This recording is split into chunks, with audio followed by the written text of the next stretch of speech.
¿Cómo está el tema Jovic? ¿Cómo está el tema Kubo? Y vamos a explicar un poco la primera palanca que ya ha activado el Barcelona. Vamos a ello en este vídeo de noticias.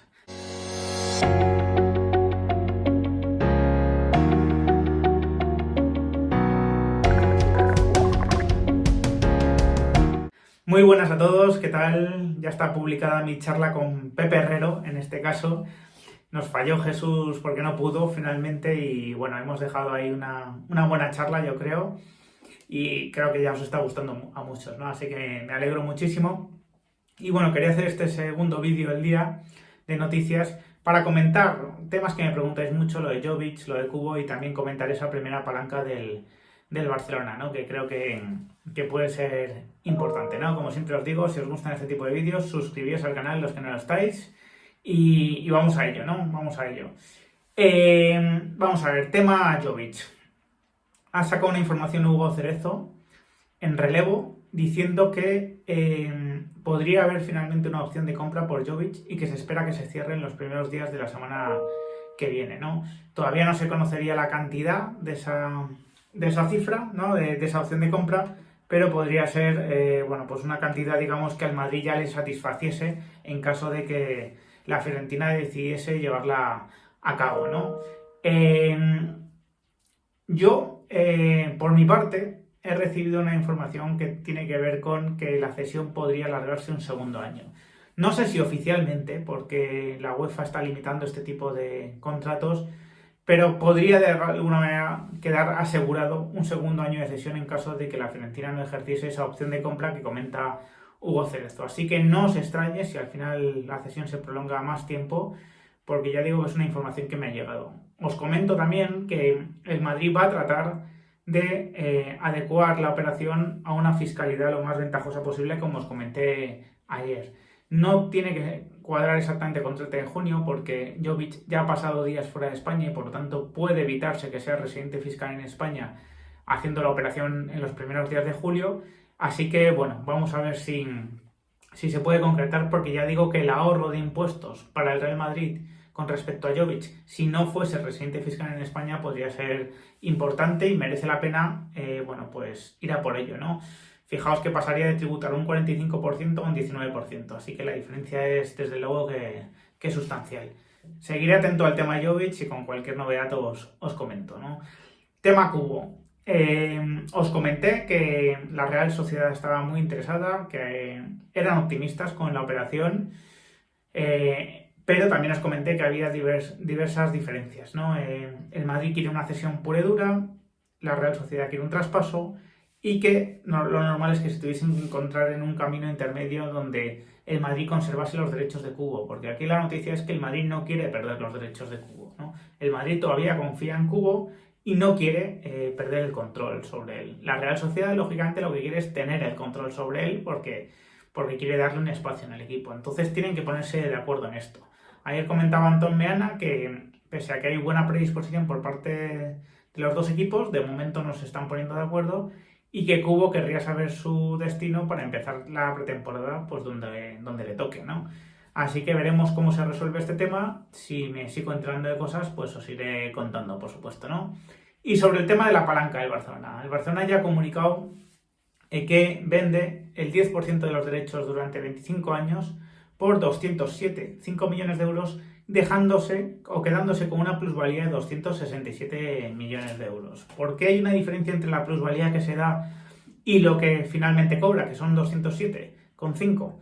Pues porque aquí he leído dos versiones. Una, que el auditor considera que el valor de esos derechos que se está cediendo es de 267. Por lo tanto, se tiene que dar el ingreso total, aunque solo cobre 207, ¿no? Con 5. Y que la diferencia pues acabará siendo una pérdida para el Barcelona en algún momento.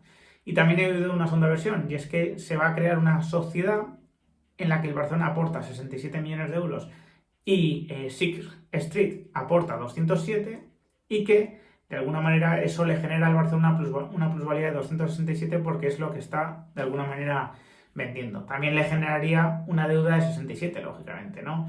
En cualquier caso, no nos perdamos mucho en estos tecnicismos. El Barcelona con esta venta lo que hace es salvar las pérdidas que iba a tener de 160 millones de euros, ya lo comentamos ayer, y finaliza el ejercicio, digamos que en verde, ¿no? Con beneficios, no penalizándose más. Y sobre este tema, yo creo que quien hace un gran trabajo hay que reconocerlo y aprovecharse de él en el mejor sentido de la palabra, ¿no? Y la cuenta ice-landic en Twitter ha hecho un buen hilo que yo creo que permite sacar bastantes conclusiones de esta operación, ¿no? De lo que supone esta operación para el Barcelona. Lo voy a leer porque ya digo que me parece muy interesante, ¿no? El Barcelona vende el 10% de los derechos televisivos por 207 millones de euros por 25 años a Sixth Street Partners. Un acuerdo con mucha letra pequeña, que probablemente nunca será desvelada. ¿Es bueno para el Barcelona? Segundo tuit. Digo que hay letra pequeña porque nos faltan por saber muchas cosas, siendo quizás la más relevante es la toma de decisiones compartida entre el Barcelona y esta empresa, en lo que afecta a derechos televisivos potenciales y los plazos y precios de una hipotética recompra de derechos por parte del Barcelona. Esto es importante. ¿Hay derecho o no hay derecho a recompra? ¿Cuándo se puede producir esa recompra y por qué precio, ¿no? Esto es muy importante para valorar la bondad o no de la operación. El Barcelona consigue 207 millones de euros, aunque dicen que eso le genera una plusvalía de 267. Tendrán que explicárselo a la Liga para ver si está de acuerdo con esa plusvalía. Para ponerlo en contexto, el Barça ha perdido este año, según diversas fuentes, 150 millones de euros. Yo he llegado a leer 160, ¿no? El Barça iba a perder 160 y con esto lo que hace es salvar el ejercicio. Es decir, renunciando al 10% de los derechos durante 25 años, apenas cubre la pérdida económica sufrida este año, lo cual es bastante fuerte en mi opinión y da idea de la lamentable gestión que se está haciendo en el club.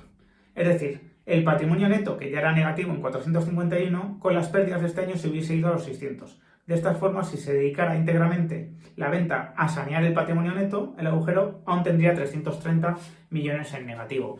Es así, ¿no? Si se utilizase todo lo que se está consiguiendo ahora de plusvalía simplemente para sanear el club, todavía el patrimonio neto negativo sería de 330 millones de euros. El patrimonio neto es lo que tiene, digamos, los fondos propios que tiene una empresa, que tiene un club, ¿no?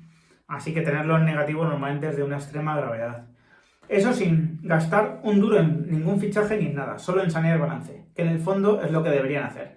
Pero es que mañana comienza otro ejercicio, en el que algunos salarios se van a incrementar notablemente, mientras los ingresos habrá que ver hasta dónde llegan. Como digo, eso es suponiendo que la Liga y la auditora contable esté de acuerdo con esa plusvalía de 267 millones, ya que en realidad lo pagado por esta empresa son 207. Pero bueno, el papel lo aguanta todo y ya veremos las cuentas en detalle cuando tengamos las cifras.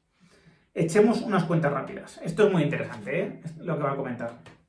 El Barça recibió en la 2021 165 millones por los derechos de televisión. En 25 años, suponiendo que no se incrementaran nada, serían 4.125 millones de euros. Así que el 10% supondrían 415,5. Si los derechos siguen igual, que es muy poco probable, efectivamente, perderán 208 millones en 25 años, solo por el 10%. Os digo que aproximadamente esto supone aproximadamente un 8% de interés, es decir, es como si el Barça hubiese pedido prestado 207 millones de euros y tuviese que pagar un 8% anual para devolverlo, ¿no? Para que os hagáis una idea. Si los derechos de televisión se incrementaran a razón de un 3% anual, estimación baja, la pérdida ascendería a 321,5 millones en 25 años. Si el incremento fuera de un 5%, 580 se dejarían de ingresar. Y si fuera del 10%, la pérdida total sería de 1.415 millones de euros. Vamos a ver, en 25 años parece claro que los derechos se van a revalorizar, ¿no? Si esa revalorización llegase a 10%, hablaríamos de 1.415 millones de euros que dejaría de ingresar el Barcelona, ¿no? Por eso, en estos contratos existen cláusulas de recompra de derechos. Si el Barcelona ve que los derechos se están disparando, algo muy probable teniendo en cuenta la mala gestión hecha hasta ahora por Tebas en relación a otras ligas como la Premier, querrán recomprar lo vendido. El tema es que para recomprar hay que tener dinero o pedirlo. Eso es algo que los madridistas conocemos bien, ya que en su momento tuvimos que recomprar los derechos vendidos a Dorna y para ello tuvimos que engordar cuantiosamente la deuda. Efectivamente, ¿no? El Madrid tuvo una serie de derechos cedidos en los años 90 que tuvo después que recomprar. El problema es que el Barcelona parte ya de una deuda elevadísima y le va a ser muy difícil reducirla con los contratos crecientes que firmó Bartomeu y que sigue firmando Laporta. Más bien tiene pinta que seguirá engordando y así, como digo, no habrá margen para recomprar nada. El Barcelona renuncia a mucho dinero y a gran parte de su futuro a cambio de apenas cubrir un año de pérdidas que no ha tenido nada extraordinario más allá de caer en fase de grupos de Champions. Para mí, ese es el resumen de este asunto. Claro, o sea, que hayas perdido 150 o 160 millones de euros sin que haya pasado nada extraordinariamente malo, más que caer en Champions, la verdad es que indica que las cosas no están bien, ¿no? Pensemos que si la próxima temporada el Barça reduce las pérdidas a menos de la mitad de este ejercicio, es decir, de 150 a 60, ya se habrán comido todo el ingreso de esta operación, y eso contando con que utilicen toda la plusvalía para reducir el patrimonio neto negativo. Además, se viene una temporada, la 23-24, en Montjuïc. ¿Va a salvar el ejercicio económico sin pérdidas, de verdad? Efectivamente, el traslado del Barcelona a Montjuïc para la obra, la reforma del Nou Camp, va a conllevar una caída de los ingresos por estadio, porque el estadio va a ser menos cómodo, menos accesible y porque puede alojar a menos gente, y además tiene un coste el alquiler también, ¿no? Así que, bueno, seguramente era algo que tenían que hacer, pero ojo como el Barcelona invierta mal ese dinero, ojo como se empeñe en fichar mucho, que ya sabéis que no puede fichar todavía o no puede inscribir todavía porque necesita más cosas para poder inscribir jugadores. Ojo como lo inviertan muy a corto plazo y de mala forma, porque digamos que la penalización a futuro puede ser terrible y la diferencia de ingresos con el Madrid muy importante. Así que bueno, esta es un poco lo que quería dejaros en este vídeo, y sin más me despido. Espero vuestros comentarios. Si os ha gustado el vídeo, dejadme un like, compartidlo y suscribiros al canal los que no lo estáis. Un fuerte abrazo.